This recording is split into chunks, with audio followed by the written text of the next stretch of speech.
Hello, everyone. Welcome to another office hour. This is Dr. Claire Moon, and I'm sorry for being late. I got a sliver in my little foot on the way to this chair, so we had a bit of a bumpy start. Um, before I get started, I have a bunch of great questions that people sent in today. So we do have a docket, but if you are joining me live, there is a chat on the right-hand side of your screen. Feel free to ask your questions there. Any impromptu questions, totally welcome. For those of you who did send in questions through the Instagram little Q&A, thank you so much for your responses. You do not have to be here for me to answer the question. I'll answer it anyway.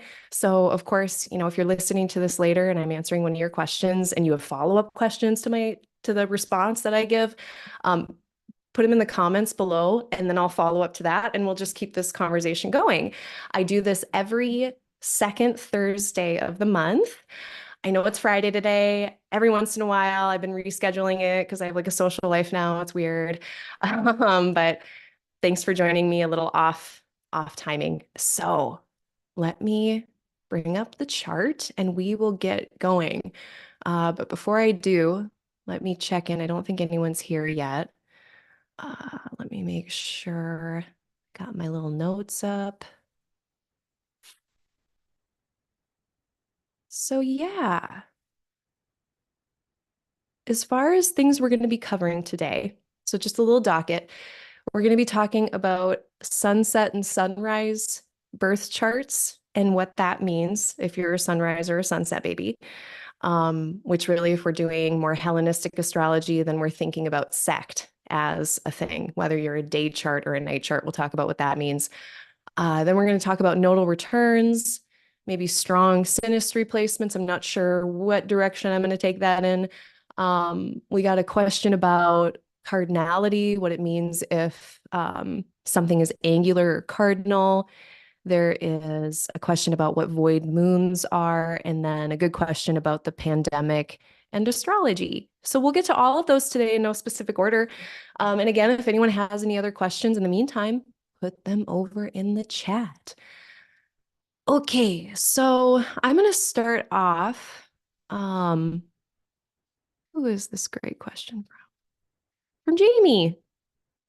So we're going to answer Jamie's question about sunset and sunrise charts. So here, actually, it's pretty much happening right now. We can imagine like this person, this Virgo rising person was just born right now, all the babies born right now, and they would have had a chart where the sun has just set. So actually, let me back up for a second. When we're looking at a chart, and I know a lot of my listeners, well, I guess I have listeners, I think, who are all over the spectrum of learning astrology. I'm pretty sure I got some beginners, some intermediates, more advanced folks. So, this is for whoever needs to hear it. But the AS, that's the ascendant. The DS is the descendant. This sets up our horizon. If we're using whole sign houses, then I'm kind of like tilting my head a little bit to make it flat. But we can imagine that, we're standing in the middle of all of this. And we've got the sky above your head and the earth beneath your feet. And so, we wouldn't have to know the exact time here, but we can see the sun is below the horizon in my location, at least. So this person I would call a night chart. Now, is their sun very close to the horizon? Yes. And I'm looking outside right now. I wish I could like turn my computer around. This is headlight weather. Like if you're outside driving, I would recommend you have your headlights on. I had to turn my lights on because it was getting dark and my lighting was getting really low. I find that anytime I'm driving around and some people have their headlights on and some people have them off, it's always around sunset, sunrise. And that is such a good visual demonstration of like real world demonstration of the ambiguity that does exist with these types of charts. So, I don't want to pretend like there's not ambiguity. I see it like, for instance, well, I'll get into that in a minute where we might see ambiguity, but it's kind of like right now I'm looking outside and it is, the lighting is a little ambiguous, but again, sun is below the horizon. Like we have to cut it off somewhere. And like, let's say I have nothing obstructing my vision, like clear horizon, nothing in the way, no mountains, no trees or houses or anything like that. If I'm looking at that sunset, like if I'm on the ocean, for instance, um, a definite time when the sun is above the horizon, a definite time when the sun is below, and that is unquestionable. So, uh, you know, sect is one of the first things that we try to find in a chart if we're doing Hellenistic era astrology. And then depending on what sect it is, whether it's a night chart or a day chart, that tells us a little bit more about how we can interpret Mars and Saturn and Venus and Jupiter and Mercury as well. So for instance, Mars, Saturn, you know, in a day chart, Saturn's more of a pal, more of a friend. Can be up to more shenanigans. In a night chart, Mars, you get the more constructive Mars, but Saturn is up to more shenanigans. It's always a little bit of a mixed bag, but of course, the more night chart, the more we're tending towards Saturn being the more difficult of the two malefics, Mars being less so. For benefics, day chart, Jupiter is the benefic of sect. Venus in a night chart is the benefic of sect. So that helps me to tune and dial in with even more nuance how those planets are going to be operating in a chart. Um, so a night chart or a day chart, that helps us to know a little bit more detail. And then too, depending on if Mercury is on the morning side or the evening side of the sun, whether that agrees with sect. So that's kind of where we start with this. The ambiguity can come in when, it's like if this person is a night chart, maybe I would expect Saturn to be the most difficult planet. But maybe they aren't as difficult as we would have thought. And maybe Mars in a night chart should be, for the most part, more constructive, but it seems to be causing more struggles than I expected for a night chart. I can see, or I've had people experience that, so I don't want to gaslight anyone who feels like things are not quite lining up in that easy way. But yeah, I mean, still, like this person again, night chart, treat it like a night chart. If the sun is above the horizon over here, that's a day chart. So that's kind of how I treat the rising, like sunrise, sunset charts. Let's see. I think that's all I have to say on that question. Hello, everyone. Hello, Reverend Kai. Hello, Fallen Soap. Welcome back. Are we going to be making astrology memes for April Fool's Day? Ooh, I should think of one. I'll try. As much as memes are so frivolous sometimes, but I still like to make a meme here and there. Um, I actually wanted to make a meme the other week, but I was like, this is going to offend someone. So I didn't do it. I don't have the bandwidth to deal with that. All right. So let's see. We got that. Just want to make sure my screens are screening. And second question. So now I'm going to take a question from Anna. Anna, thank you so much for your question. They had asked about the ongoing pandemic. I just want to read. I'll read it directly because I have a feeling that they wanted me to read it. They just said ongoing, disabling, and deadly pandemic astrology. And I responded, and I hope this didn't come off weird, but my response to that question was, I'm not a mundane astrologer, so I always like to say my limitations first when I'm about to talk about something really important, and my biases. So my limitations are that I am not a mundane astrologer. Mundane astrology is a kind of astrology that is not the same as birth chart astrology. It's not natal astrology. It has to do with nations, huge groups of people, populations. When I think of mundane astrologers, I think of Richard Tarnas, who wrote Cosmos and Psyche, or I'm always recommending everyone go, to Dr. Ali Alomi's Patreon. I'll get it linked below, actually. They're my favorite mundane type of astrologer. And they often talk, and they're also a professor of history. So like they have this geopolitical awareness about them that I don't have as like a normal layperson. And then Nick Degenbest is another astrologer who talks about more larger cycles of like, he talks about Russia a lot. So if you're interested in that, he's a good person to follow for that. So that's my limitation. And then part of my response was, I suppose I could give my own impotent conjecture. And I guess that's a bias that I have, that I feel like anything I have to say about the pandemic is just so impotent and like not potent, not powerful. I just feel overwhelmed by it. And so the final thing I responded with was like anything specifically, because with the pandemic, I mean, oh my gosh, like how many themes, topics of life didn't get sucked into that? The politics of it, the healthcare of it. I was a pharmacist, so you can guess what my biases are. Um, all of the government stuff with it, the cultural stuff with it, the political stuff with it. There's just so many parts about the pandemic, and I'm not quite sure which angle of attack to take. So that's my preamble. And there's a reason why, just to because I know people more and more and more. I'm not going to go on that rant, but more and more and more people want to know what everyone's like political biases are. Um, I'm a private person, so I tend to not talk about everything. I'm very selective about what I share. Uh, but there's a reason. I think people might wonder, like, why am I a doctor of pharmacy and I don't ever talk about the pandemic or any of that shit?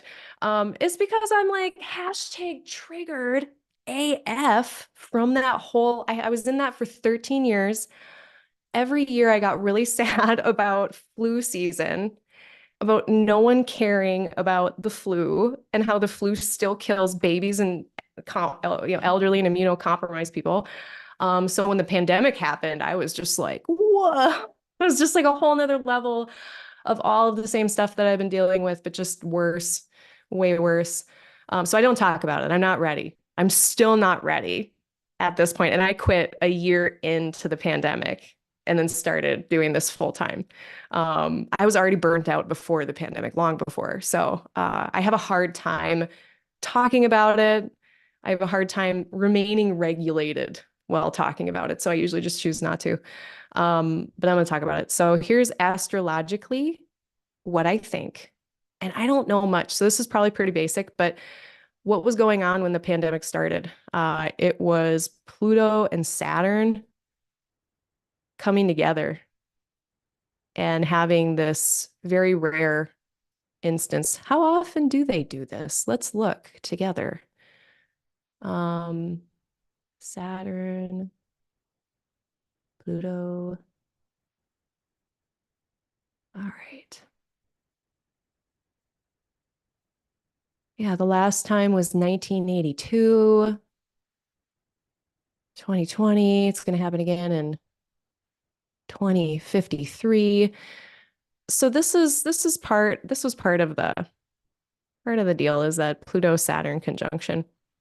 And where we are now is Pluto is in Aquarius, Saturn is in Pisces, and they're kind of bebopping back and forth. They have done, there has been time where we had Pluto in a sextile, a sign-based sextile with Saturn. And that'll happen again more in 2026. So what I'm kind of wondering is if in 2026, when we get Saturn entering into Aries, and then we're going to get this sextile with Pluto. So I spent some time thinking about what that could be. But, there's so many permutations. I was finding positive delineations, actually, but they're just my hopes, I guess, which I'll tell you what those are, just as an example.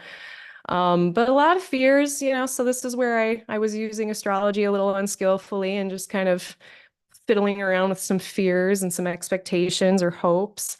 And this is where it's so tricky. Like this was kind of the, astrologically, what about the pandemic? This is kind of like the one thing that I'm like, I know to watch. But it's so far away, like there's so little context around it that, I can fiddle with archetypes all day long about what it could be, but it's really hard to know when we're so far out. So what could it be? A sextile just so we're all on the same page, it is more of a harmonious, it's an aspect that is of the nature of Venus. Venus is about harmony, stability, stabilizing things in a harmonious way so that life can flourish. We can have joy and fun and relationship. You know, a sextile is kind of like, you know, two or more things coming together, like the word harmony, which is a Venus type of word. Now, what is coming into harmony here? You know, like harmony can have a bunch of different notes. You know, we got the Pluto note, Lord knows what that sounds like. We got the Saturn note, and they're coming together maybe in a more harmonious way during this sextile. But what does that look like when the ingredients of this harmony are Saturn and Pluto? You know, Pluto is extreme, it is intense, and it can be, you know, corruption, power dynamics, transformation can be that. Saturn can be restraint. It can be barriers, delays, rejection. And sometimes, like, if we put some of those themes together, like, even if they're going well, it's like, I don't, it's like, I can think of like a good example, which would be, you know, all right, maybe in the Aquarius, you know, especially, okay. And I'm sorry for people who aren't in the United States. I'm going to be a little imperialistic right now in terms of just like talking about my own kind of thing, but in this US Sibley chart. So if you're familiar with nations having a birth chart of their own, and most nations have like more than one because it's not always quite clear when exactly that nation started. So the United States has a couple charts, but one of them is the Sibley chart.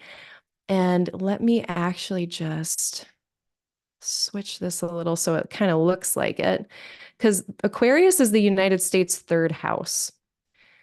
So I was wondering, like, maybe in the third house of our shared communal spaces, our collective attitude about that, you know, maybe we'll transform and change how we are in these collective communal spaces, third house spaces, in a way that also has us doing some healthy restraint.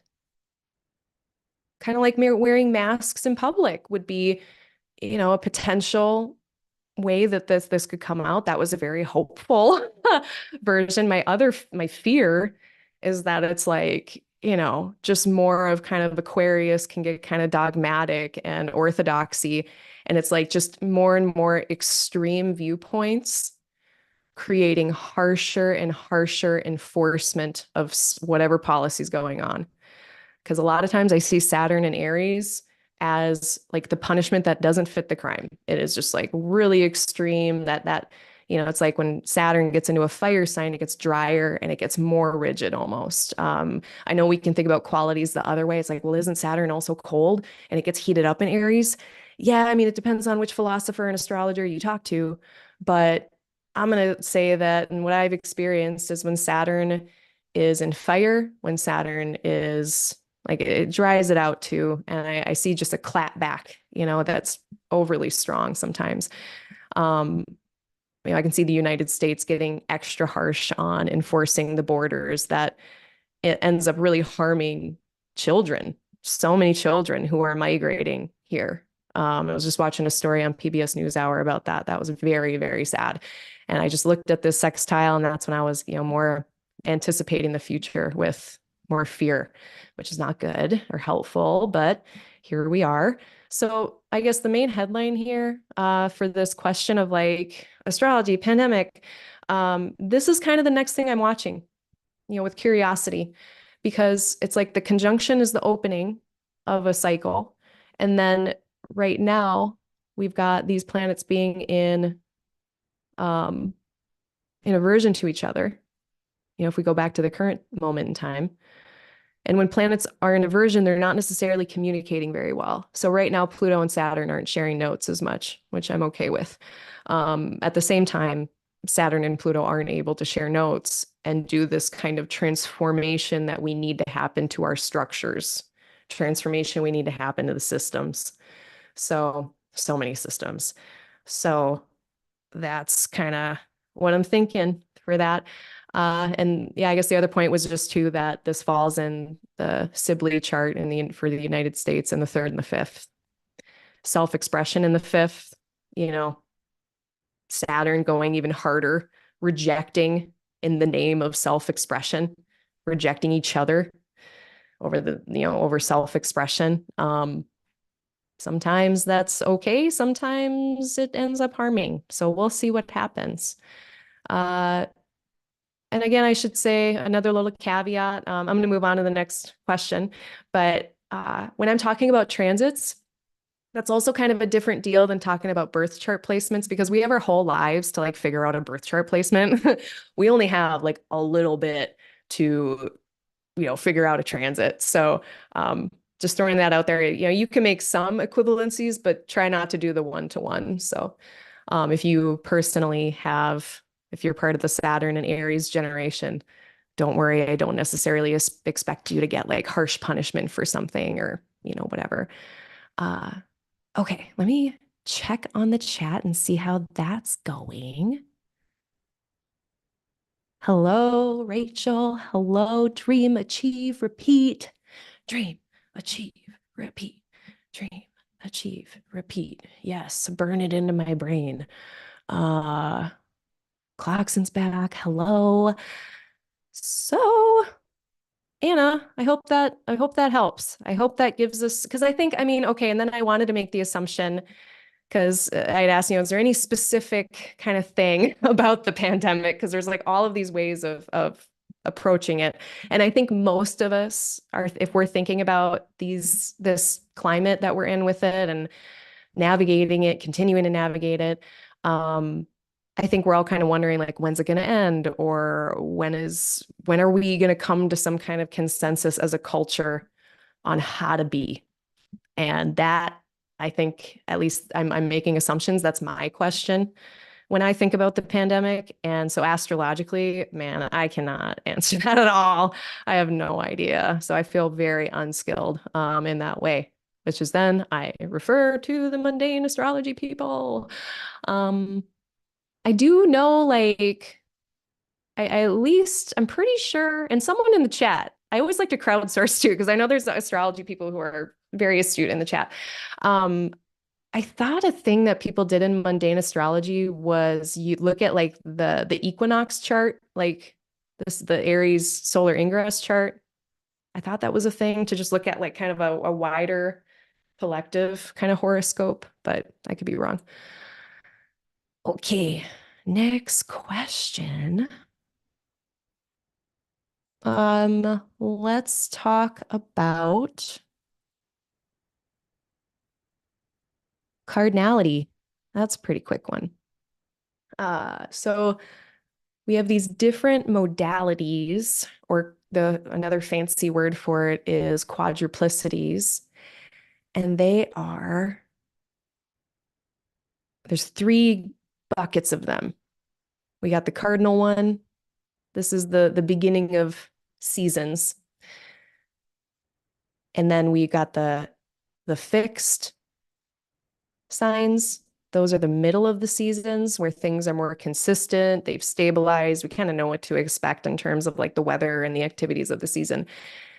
And then we get the mutable signs or the double-bodied signs. And those are the transitions of seasons from one season to the next. And so there's a little bit more flexibility, changeability inherent to these types of signs. So, the first thing to respond to your question is cardinality is that energy of beginnings, of initiations, of, starting something. And each of these different modes of that. So we've got like an earth cardinal, a fire cardinal, a water cardinal sign, an air cardinal sign. They're all going to do their beginnings in different ways, focused on different things or kind of in different styles. And then angularity, that is a different thing. So with angularity, we are looking at the angles by degree. So earlier we were talking about the ascendant being in the east where planets rise, the descendant being the west where planets set. We also have the midheaven, the median, median Chile, the middle of the heavens. And this is like the tallest, highest place where planets go in their little arc at that latitude at that time of day. So like this would be about noon here. And the IC, the Imum Chile, this is the midnight point, the subterraneous point. It's the lowest point of the heavens. And this speaks to, okay, midheaven. It's up here. It's very visible, the midheaven. It's the top of the sky. It's very public. IC is hidden. It's more private underneath the earth. So those are all of our angles. These angles were said by the ancient Greek astrologers, ancient Hellenistic astrologers, I should say, Greek speaking, not necessarily Greek. They talked about the angles being highly energetic. They were called, another word for it was crematistikos. And they were talked about in terms also of points that like goad planets when the planets are on it. So like these are highly energetic points. And a goad is like a pointy stick that you can, if you're trying to get a cow to move, you might poke it in the buns or something. So any planet that's near the angles, especially within like 3 degrees, that special 3 degrees of engagement kind of thing that they always talk about with aspects. Within 3 degrees, that's really crematistikos. That's very energetic, very active. That's a different thing than good or bad. It's more active, it's louder, it's more vivid in the life, for better or for worse.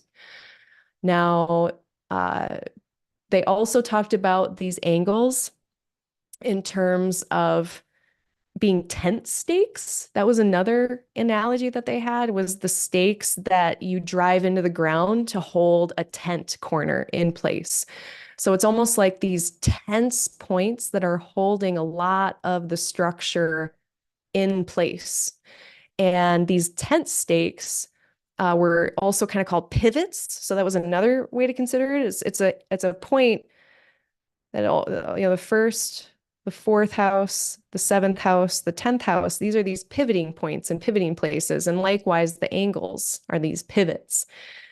So having to kind of, I guess, that planet having to deal with this energy and be activated by it. That's kind of how I imagine how the planets are experiencing these angles. But in essence, highly energetic point in the chart. So when a planet is angular, that at the most general, I think a lot of astrologers just take it to mean near an angle. Now let's get more specific, because there's also this concept of angular triads. So we got this angular triad, and this was a part of the underlying rationale for the houses, why each house has a certain energy or certain topics. This is part of the equation. So in these triads, there's the angular one in the middle. There's the cadent one where planets fall away from the angle by diurnal motion of the planet spinning, Earth spinning. We see planets fall away from the angle. So cadent houses, the 12th, the 3rd, the 6th, the 9th, those are the least powered of the 3 of the triad. The angular is the most powered, and then the succedent. So this is where planets are rising up toward the angle. Succedents are kind of the middling. So when a planet is angular, sometimes that can mean it's in the 1st, the 4th, the 7th, the 10th. But, the most angular kind of place, I mean, okay, maybe I might sloppily, loosely call angular, even if it's on the cadence side of the angle. I mean, the most energetic, highly energetic place you can be is near the angle and on the angular side of the angle. So in the 10th. So like, okay, let's do a quadrant. Let's look at the chart in Placidus. For anyone wondering out there, I use more than one house system. I actually learned triplicity lord stuff from Dr. Jen Zart using Alcabitius, so I'm still messing around with Alcabitius. So yeah, like, let's see if I can animate it. We can watch the moon. Watch the moon as it moves up toward the top of the sky. And then it's moving up toward this angle here, which now there's no MC. It's just kind of written here as the beginning of the 10th house.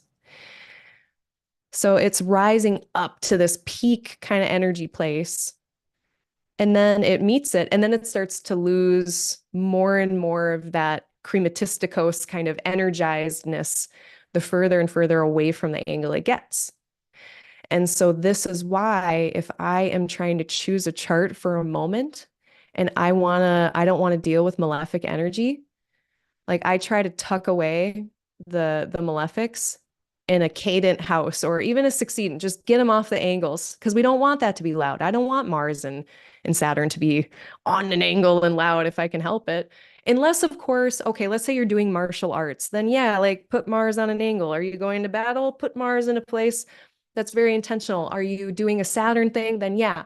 But like for most of us, I'm trying to like pick a nice time to do a nice fun thing. Then I want to put Saturn and Mars in like a cadent house, like the 6th or the 12th, where that they're not getting a lot of that angular power, and they're kind of having to work a little harder just to do their things, and they're kind of tucked away. Uh, and I guess the 6th and the 12th. Now I'm getting on a digression, but those places also the rising sign cannot see. And so then they extra won't bother the life force of whatever is beginning in that moment. But yeah, that's angularity and cardinality, different things. And then even under angularity, it's like, are we talking like the angles themselves? Are we talking the triads, like 10th house angular, like the actual midheaven angular? Like, what are we talking? So there's a little bit of nuance there, but hopefully that sorts it out. Okay, Reverend Kai has confirmed the mundane astrology thing. Yes, there's the Aries ingress chart and it's syzygy. So I'm assuming just like the first lunation that comes there, I guess. Um, thank you. Yeah. So for anyone out there, kind of the people that I look at, Nick Dig and Best, I think I mentioned him, Dr. Ali Alomi, those are my two kind of main mundane folks. Alrighty. What else on the list of questions? So Drosier asks about strong synastry placements. So, there's so many. And I guess, let's see if I can make this look like something on here. So like when I'm looking at two charts and I do relationship reading, synastry is a fancy word for looking at two charts of like two different people together. So comparing them side by side, doing a bi-wheel, looking at where certain things fall in the chart. So like I was just recently looking at Jacques Pepin. So we will pretend like we're looking at Jacques Pepin, and we will pretend like this outer circle is someone else. And so if I'm wondering about their synastry, I'm going to look for anything close, anything that's like near anything else. And that is going to tell me maybe something interesting, and I'll explore it. I would then explore those things with the clients. But then I mean, I guess, okay, like strong how. I mean, I think one of the classic ones we think of, like with sexual attraction, for instance, can be Mars-Venus contacts. So, for instance, if someone's Mars is on the other person's Venus or vice versa, that can create some of that sexual magnetism. Can also cause some conflict potentially. But yeah, so there can be, I mean, there's not like a neat, tidy little list. But of course, like, okay, luminaries to angles. If someone's got their sun or their moon on your sun or moon on your angles, your ascendant, descendant, midheaven, I see. If like let's say lots, a lot of fortune, a lot of spirit. Look at where those are compared to each other. Are you, North Node, midheaven? Where are you going in your life? This person, where are they headed? Toward Capricorn and Gemini things. And this hypothetical person, they might be headed toward entirely different things, Uh, or it doesn't mean that they're not going to be together and have a very happy marriage, but their goals are very different. So then you can kind of compare and contrast that.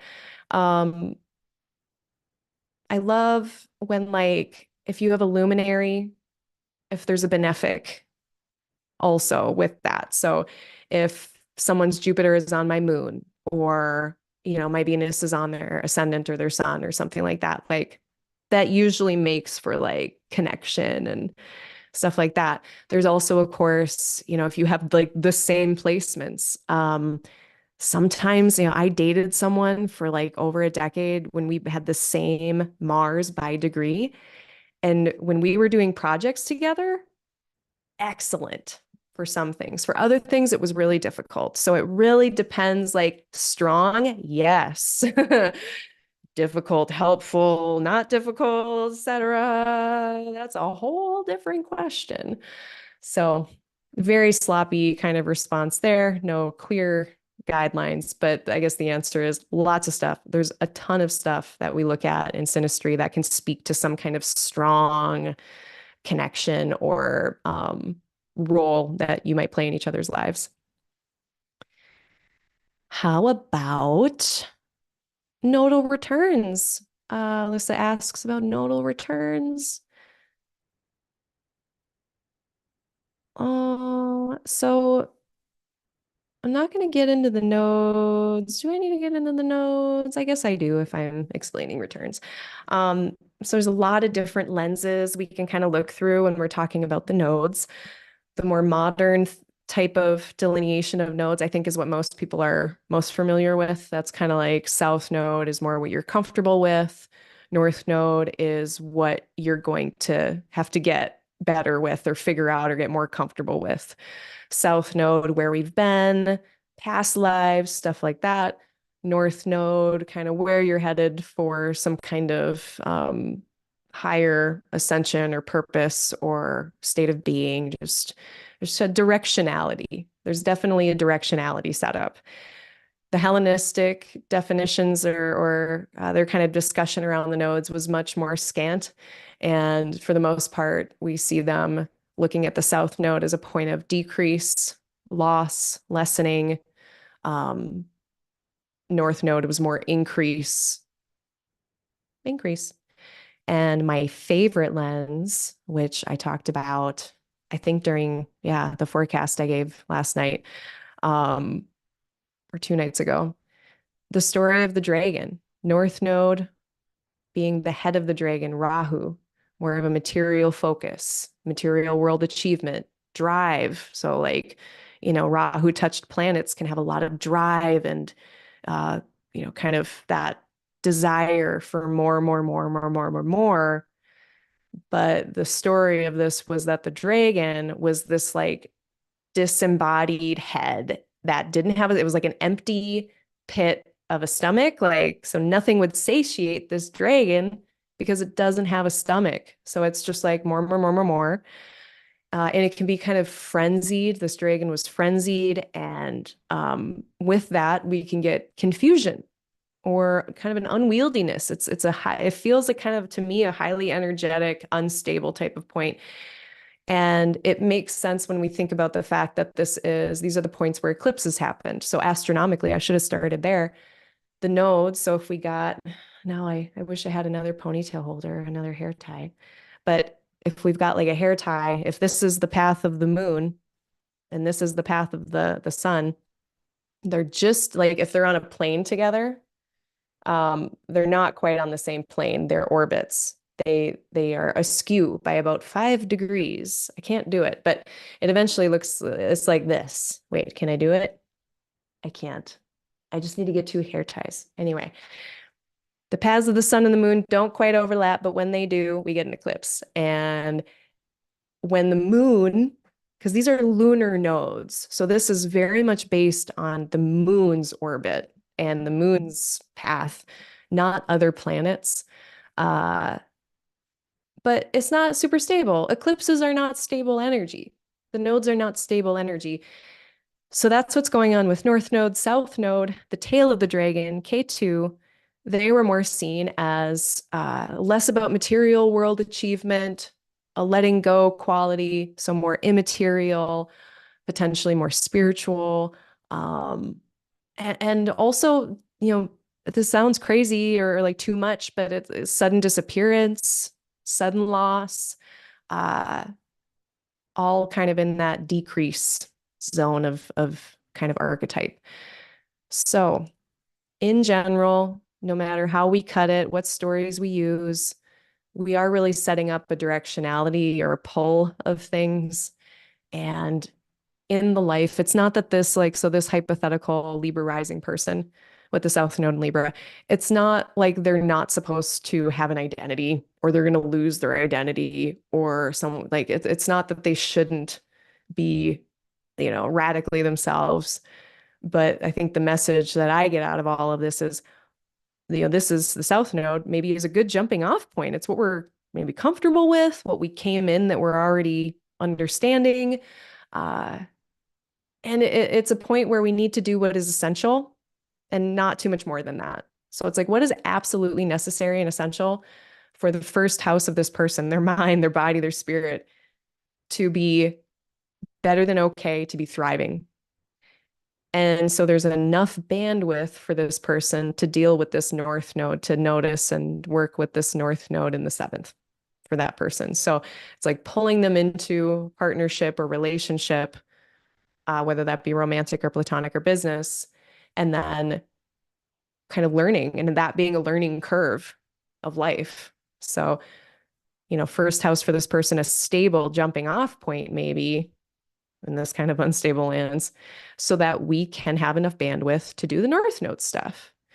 So then this cycle takes about 19 years for the nodes to go around. They spend about 18 months in a sign.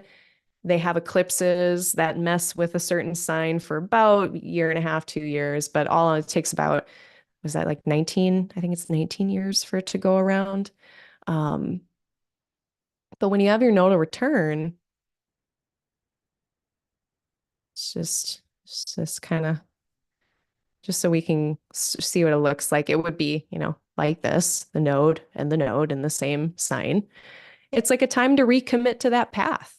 So anytime there's something coming back around again to the place that it was before, it's like we want to recommit to what that is. And so yeah, for this person, they're supposed to be figuring out how to be assertive with other people, maybe self-advocating in relationship. It's always kind of interesting when you have like a seventh house that's also Aries. It's like, yes, I need to be with people, but I need to be me when I am with people. And this is really putting your focus on that. So anytime the node moves through a place, then it's increasing all of these seventh house topics and Aries archetypes. And I think it's just a really good time to recommit to figuring out whatever for this person their seventh house is about and how to make that area work for them in a way that results in a better quality of life. And, South Node, then right now, South Node being in Libra, you can see, okay, if other people, if everyone's kind of hearkening you to help them and be in partnership or relationship with them, maybe you're noticing a decrease in the attention or bandwidth you have for yourself. And maybe it's not enough. And maybe, we have to work a little harder to make sure that, the first house, that person is taken care of first. Maybe that's what the South Node comes in and reminds you that, yeah, it is absolutely necessary that you have an identity, express yourself, and make sure that doesn't get lost either. So then when the eclipses roll through a set of signs, when they roll through an axis, I always use the analogy of tilling up really tough soil. So if you've got really dry, tough soil, you have to till it up, which is a really violent process. It just tears up all the soil. But then it makes it so that you can add nutrition to the soil, water, seeds, all that, and it'll actually take. And it is a rebalancing of that patch of dirt, of land. And so likewise, we get kind of a rebalancing of these areas of our life for about a year and a half, 2 years at a time. So nodal opposition always feels kind of weird, I think, for people because it's the opposite, maybe for like a year and a half while the North Node, way in the past or way in the future here, when that happens and we've got this opposition of the nodes, then it's kind of like, oh, we're doing me way more than normal. And maybe it's really cool, but maybe it feels unnatural or, against the wind. In any event, I hope that gives some idea about what a nodal return is about. Let me check in with the chat.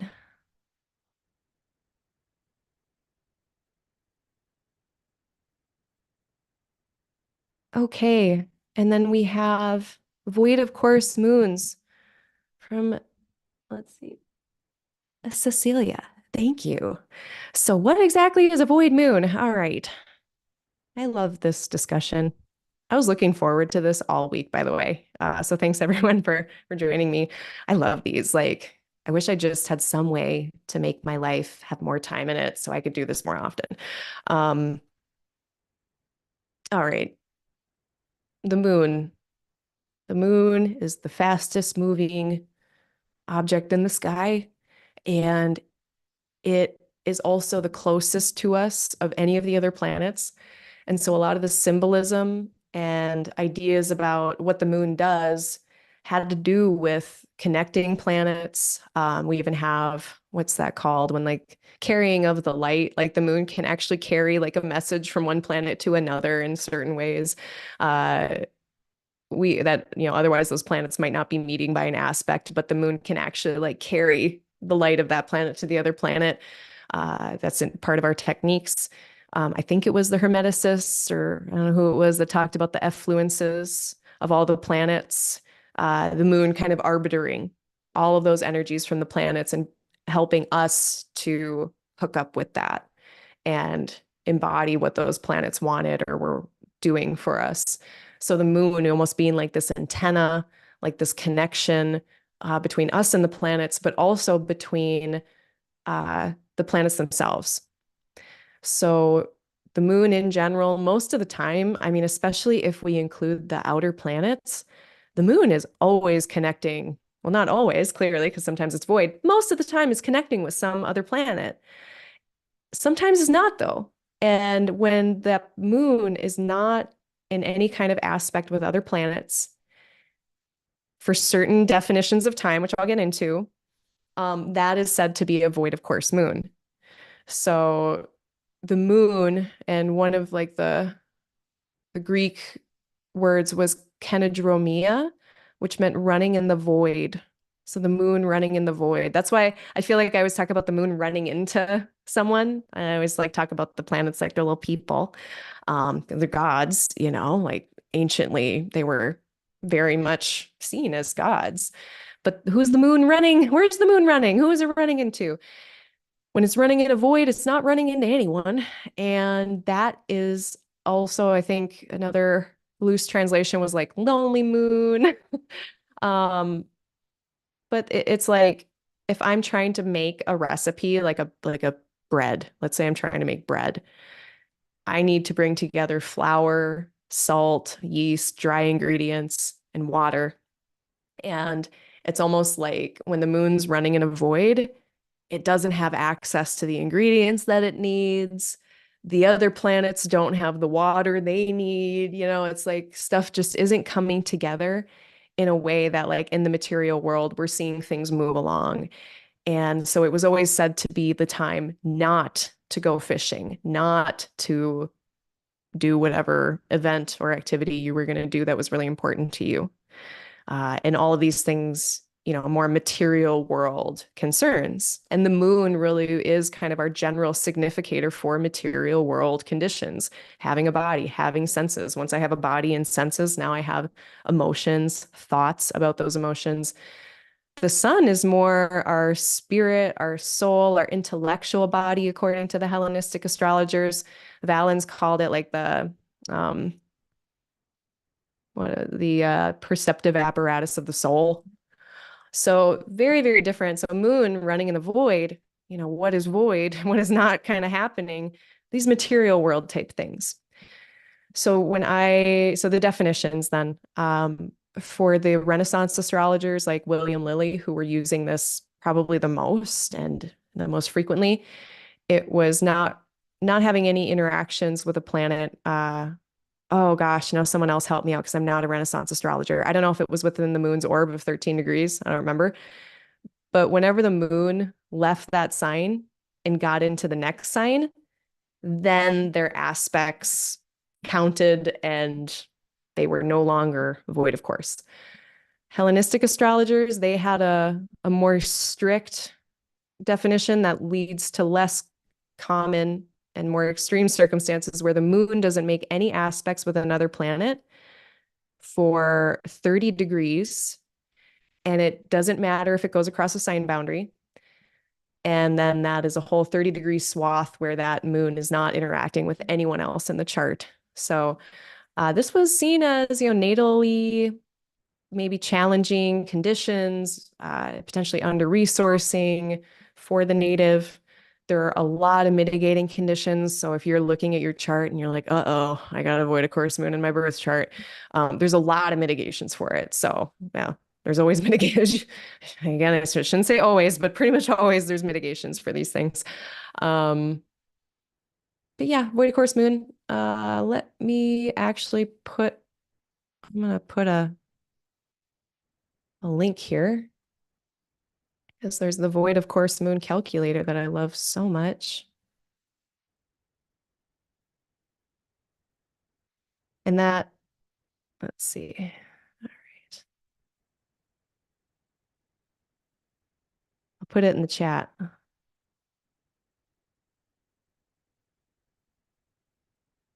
That's the void of course moon calculator. And Stars and Gamers, yeah, there is a good source of online info for void of course moons.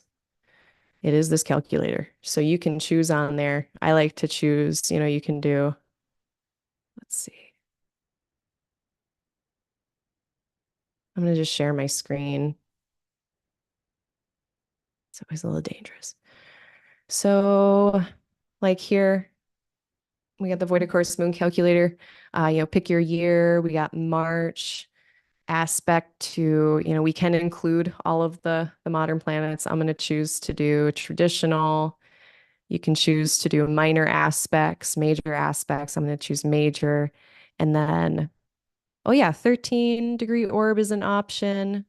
Oh, by moiety, all that stuff about moieties. So that's beyond my knowledge of Renaissance astrology. But for the Renaissance astrologers, you'll know what I'm talking about. That's for you. And then the one that I use, the Hellenistic so this last year we only had one. We just had one, February 24th to the 27th. I have been out in the world during two Hellenistic grade void of course moons. And what I notice is that like I'll try to go to a restaurant and it's closed. And then I'll go to the next restaurant and something weird happened to them. Like it's always something that's kind of getting in the way of my material world pursuits, even like trying to feed myself. Now looking at this next year, I just was posting about this. Look at March of 2025. I know that's a long ways away, but we have, what is it, four void of course moons, 3 or 4 or something. And then one, two, three, four. And then one that starts in December and ends in January of 2026. So yeah, void of course moons. And then I guess my last little link I'll send.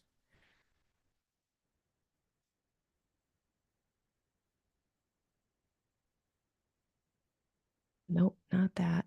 I'll add it later, but Chris Brennan has on his Hellenistic astrology website, he has a really nice set of like the three definitions. And I think, we might even be able to make four different definitions of what that is.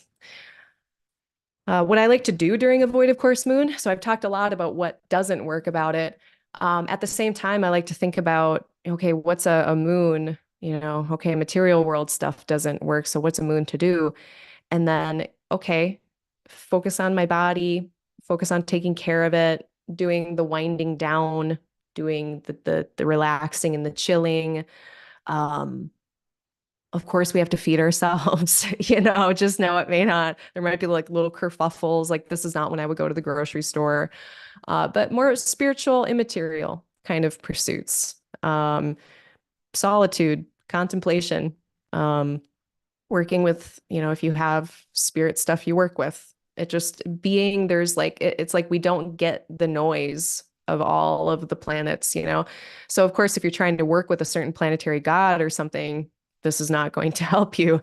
But I do think there's something worth, exploring solitude with a void of course moon. So let me just make sure I covered everything I wanted to cover.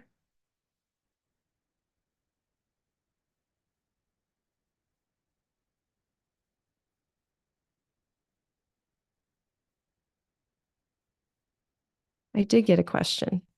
Here we go. And I'm sorry, I don't remember who asked it. So, last question of the night. How would you interpret a planet in its domicile or dignity by sign, but fall or hidden by house placement, i.e., Mercury in Virgo, but 12th house versus first house? Okay. So I did find an actual source that very helpfully talks about all of this, and that is from Demetra George, Volume 2, page 880. And Morinus, who is an ancient astrologer, Morinus gives us some kind of decent set of rules around how to handle this. So just in short, there's a couple things here. So domicile, fall, being a planet being in domicile, a planet being in fall, uh, a planet being exalted or in antithesis. These are all different types of essential dignity. A planet having certain levels of resourcing based on the sign that it's in. Now, that resourcing also depends on if that their Lord can see them, amongst other things. But that's essentially one chunk of this. And then there's accidental dignity, which is more like how's that planet's condition doing based on its placement, the house it's in, whether it has angularity, like we were just talking about. And depending on what house it's in, it can be hidden from the ascendant. So if it's in the 12th house or the 6th house, if a planet is, like they were saying their example of Mercury and Virgo on the 12th, what would that be like? So I'm actually going to grab this book. Hold up.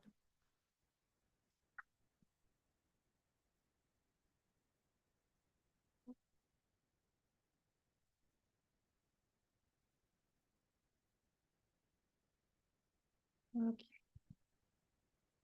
Um, wow, this liver in my foot really hurts. Woo! It's funny because I like started this live and I didn't realize that YouTube already had me on, and it was me like breathing heavily and like trying to recover from getting this giant sliver in my foot. And I was like, that's embarrassing. And so I shut down the whole thing and I made a whole new YouTube thingy to start over. It was rough getting here, my friends, today. Okay. So this is from Ancient Astrology, Volume 2 by Demetra George. And this is page 880, Delineation Guidelines after Jean-Baptiste Morinus. Okay, so there's 8 line items here, and they talk about malefic and benefic planets being in good or poor condition, and then also being in a good house or a bad house. So I'm just going to read this. It's going to take a little bit, but we're gonna get through it. And Mercury is, of course, a little bit different because they're not a benefic or a malefic, but we'll see how we'll treat this. And okay, so first one, a benefic planet in good condition in a good and strong house suggests that the individual will be able to bring about the full potential of positive events of that house in a way that is stable and consistent. So this would be like Venus in Taurus in the first house.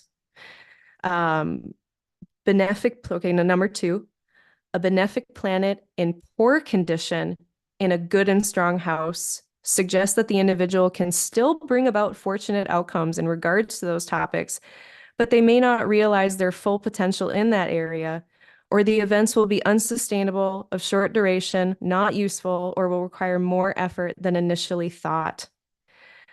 So this would be maybe like Venus in Aquarius in a date chart in the first house. So, or like a Scorpio Venus in the first house in a date chart or something like that. So benefic planet in a poor condition in a good house. There's going to be some stuff, but might not all pan out. The third condition, a benefic planet.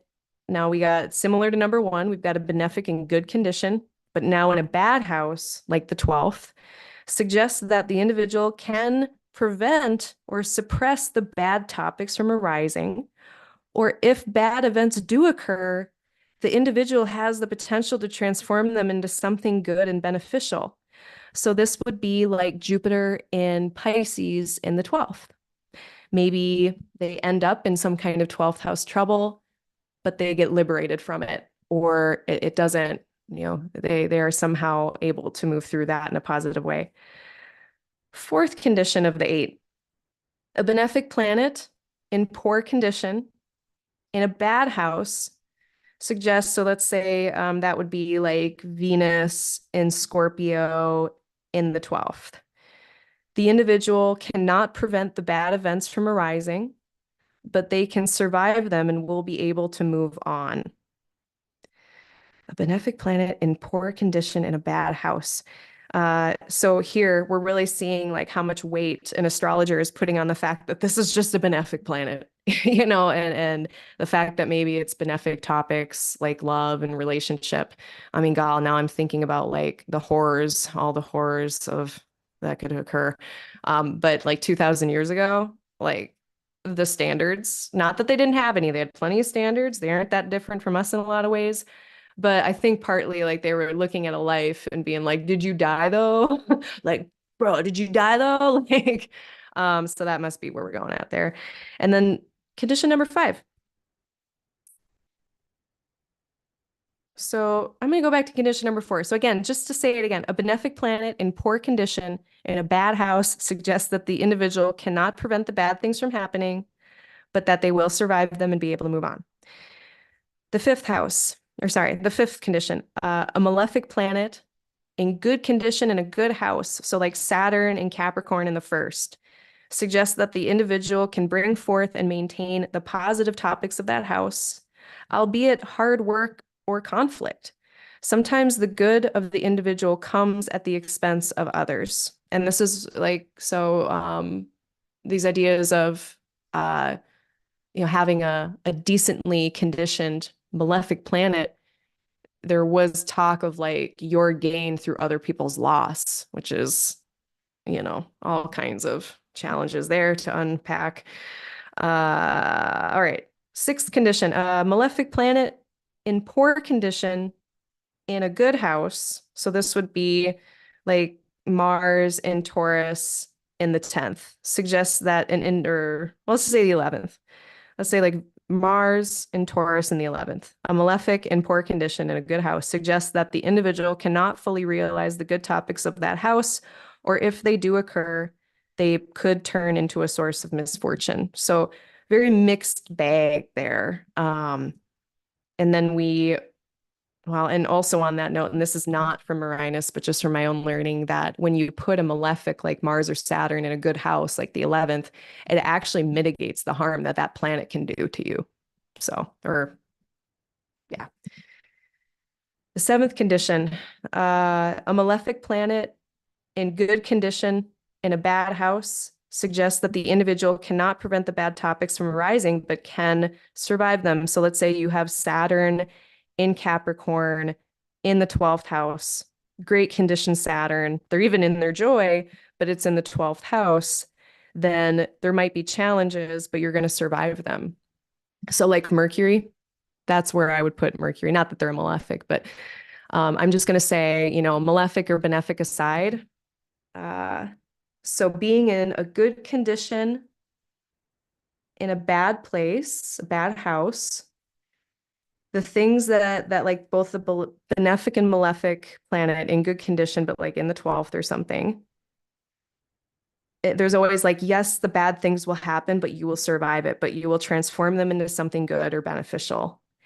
So yeah, like let's say you have Sun in Leo in the 12th, Mercury in Virgo in the 12th, maybe like an exalted Pisces in the 12th, not to say, even when I say things are surmountable, it does not mean that it wasn't like the worst or like the biggest challenge that like a human could go through. But there's some kind of telling that, yeah, you'll get through it. You'll make something of it. Um, and then, of course, the last condition, a malefic planet in poor condition in a bad house, suggests that the individual encounters the bad topics of that house and they encounter them. And it doesn't say anything about making it through, transforming it into something more constructive. And I mean, if that's you, if you have that in your chart, I just want to dial down the threat assessment. Let's say this you are this worst case scenario that Morinus is discussing, who is just one man, by the way, many men.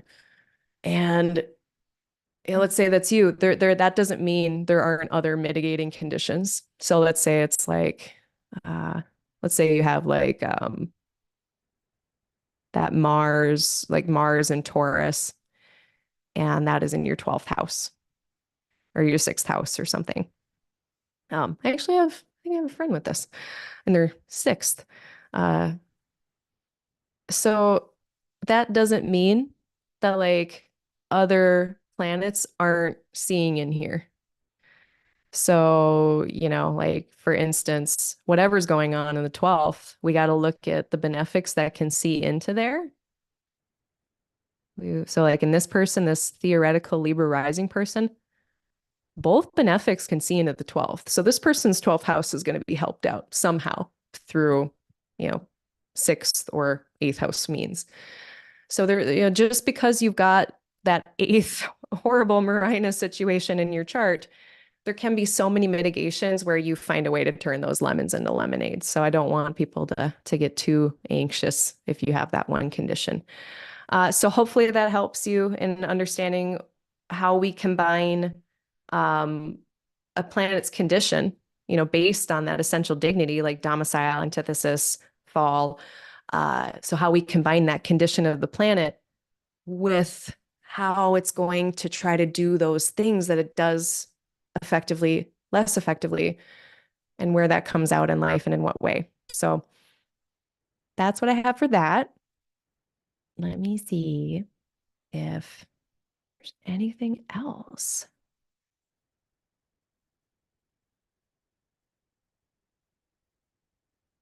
Yeah, that's it for now, I think. So I'm going to check the chat, see if anyone has any other last remaining questions. Oh, thank you, Ard Quirk. There's a nuance alert, nuance alert. Are these Marinus delineations for natal or transit? So I just want to make sure of what the wording is on the pages. But this is a book all about looking at the condition of planets for natal interpretation for the most part. So I expect it to be about natal. It's always a good question to ask because they are not the same. Yeah, this isn't a chapter about the outcomes of a house topic.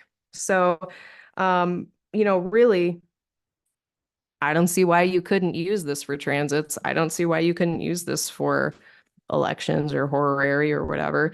But yeah, what we're talking about here is outcomes of house topics. Let me see if there's anything else what she said.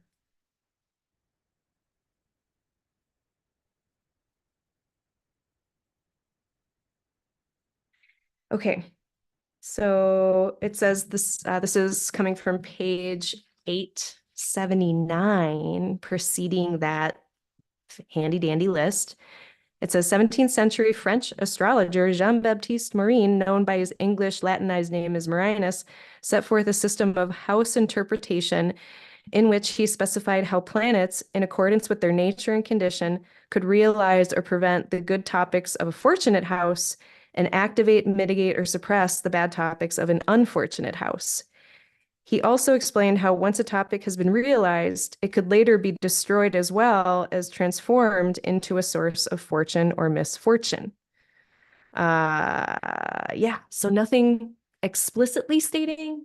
I mean, I'm gonna say personally, I'm gonna use that for everything, pretty much. And I do. And I see it work that way. Like I agree with everything he's saying. Like I said, I've seen it come out like that. Uh, okay. I think that is it.